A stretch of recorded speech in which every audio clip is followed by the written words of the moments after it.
welcoming you all for this session.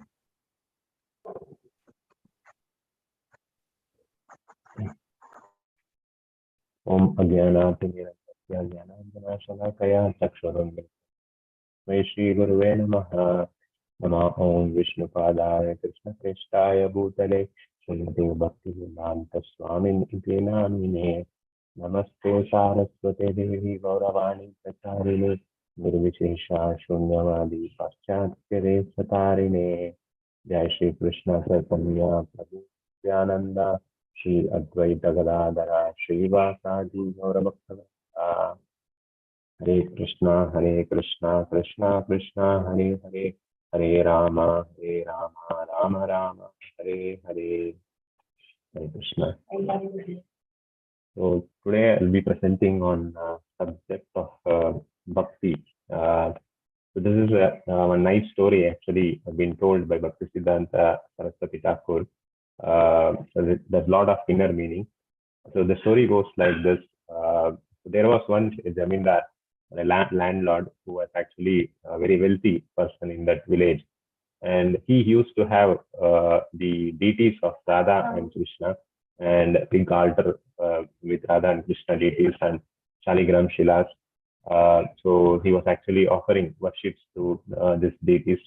So since he was a landlord, he had very few time. He thought that let me appoint a priest so that a priest can take nice care of Radha and Krishna deities. So he appointed a priest so that he can take care of nursing Radha and Krishna, offering them nice boga, then making them sleep. So all the paraphernalia services, he thought that a priest would be better man than me to actually take nice care of the deities at home. So that was his mood, and so he appointed a priest for that, for serving the deities of Radha and Krishna and the Shaligram Shilas.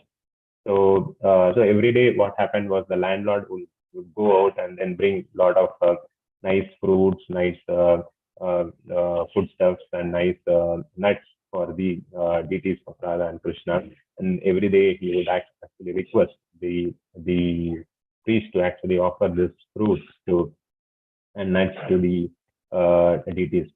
So what happened was every time this priest would take all these offerings and then go inside the altar and then close the door and then started ringing the bell as if he was offering the foodstuffs to the Lord. But actually internally what was happening was instead of offering all this fruits and nuts to the Lord, he was actually relishing this foodstuffs for himself. He was actually gratifying to his senses. And sometimes what would happen was when the landlord was bringing a lot of nuts, he would not find anything. Like it was hard to broke out that nuts. He would use sometimes the shila as a stone and then to break that nuts and taste that nuts. So somehow this was going on for weeks, months, and the Jamindar was able to see that something wrong was going on. And then he found out that this priest was actually doing this thing. So immediately he caught hold of him and then actually punished him. So through this story, actually, Bhaktisiddhanta Saraswati Thakur wants to give us a very important message. So Bhaktisiddhanta Saraswati Thakur actually says that any person who is actually using the bhakti is referred here to in the story as a stone.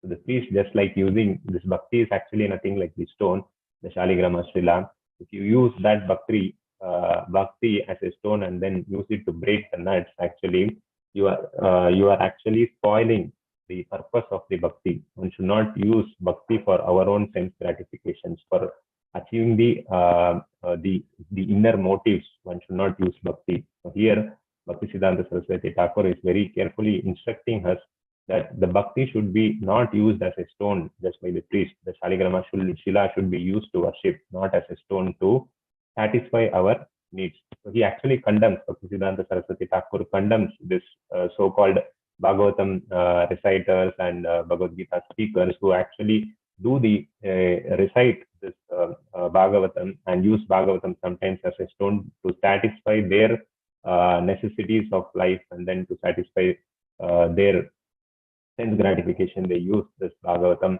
as a stone. So Bhaktisiddhanta Saraswati Thakur strongly condemns such people. And on the other hand, Bhaktisiddhanta Saraswati Thakur says, okay, what is the mood of a devotee? So Bhaktisiddhanta Saraswati Thakur again says that a bhakta or a devotee is actually one who actually doesn't desire anything out of bhakti. He doesn't have any other alternative motive. So there is a nice verse from Bhagavatam also where it says, Nanaka Prishtam Nacha Parameshtayam Na Sarva Bauma Na Rasadhipatyam Na Yoga Siddhir Apunur Bhavanma Samayajnasva Viravaya Kankshe. So this actually verse is actually from the 6th canto, 11th chapter 25. This has been spoken by Vritasur. So Vritasur, when he actually, as a devotee, when he is actually praying, he's saying that I am having no other desires. I don't want to be, don't want the position of Indra. I don't want to be Brahma. I don't want to be a king. I don't want to be a mystic yogi also. In fact, he says, I don't want even a liberation. So he's not even asking for liberation. Instead, what he's asking, he's asking that I just want to be your servant. So we know, like a devotee always aspires to be a servant of a servant of a servant. Dasanu, dasa. So that is the motive of the desire of the devotee. So we have the shloka, right? Ahityuki apriti hata yayatmai suprasidate. So the highest expression of bhakti, if you see the highest expression of bhakti is ananyas chintayanto mam. You say, right? The highest expression of bhakti is actually to not desire for anything. Even Prabhupada, when once Prabhupada was asked, like, Prabhupada, why are you chanting? So Prabhupada said that I am chanting actually to get to inspire. I am actually chanting so that I can get inspired to chant furthermore. So here Prabhupada also says the path of bhakti is actually to achieve the goal of bhakti. So sadhana sadhya. We are doing sadhana so that we achieve that sadhya. The goal is actually bhakti. The goal to achieve bhakti, to achieve the goal of bhakti, we have to go through the process of bhakti. So that is the real desire. The bhakta actually desires only the prema of Lord. To achieve that prema, we are going through the path of prema bhakti. So this is the mood that one should actually have. So a bhakta is always trying to serve the Lord with no other alternative motives. We have this also we say this Rishikena Rishikesha Sevanam Bhakti Ruchyate. So the purpose of the senses is actually to serve the master of the senses. The master of the senses is actually Lord Krishna. So our aim should be actually whenever we go or whenever we do sadhana or the process of bhakti or engage in the services of the Lord, we should be free from our alternative motives or from our sense gratification motives. We should not be like the priest who uses the stone for gratifying his senses. So we should be free from our motives. Our ultimate aim should be actually to be the servant of the servant of the servant, and then use this process of bhakti to achieve the real purpose of bhakti, the prema, Krishna prema. That should be our only goal.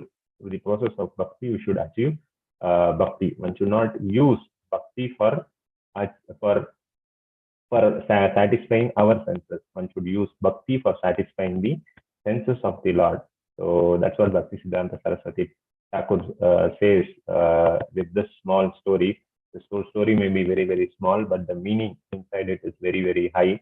So we should actually every time when we actually do the process of bhakti, we should meditate upon this story and always remember that stone. The stone is Shaligrama, the bhakti, which can be used as a stone or as Shaligrama Shila.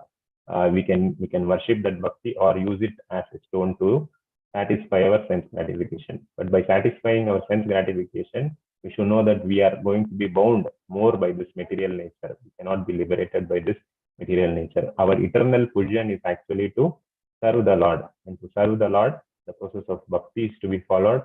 And in the process of bhakti, the goal is to be achieved is again furthermore bhakti. So I'll stop here in just a time. Thank you. Hare Krishna.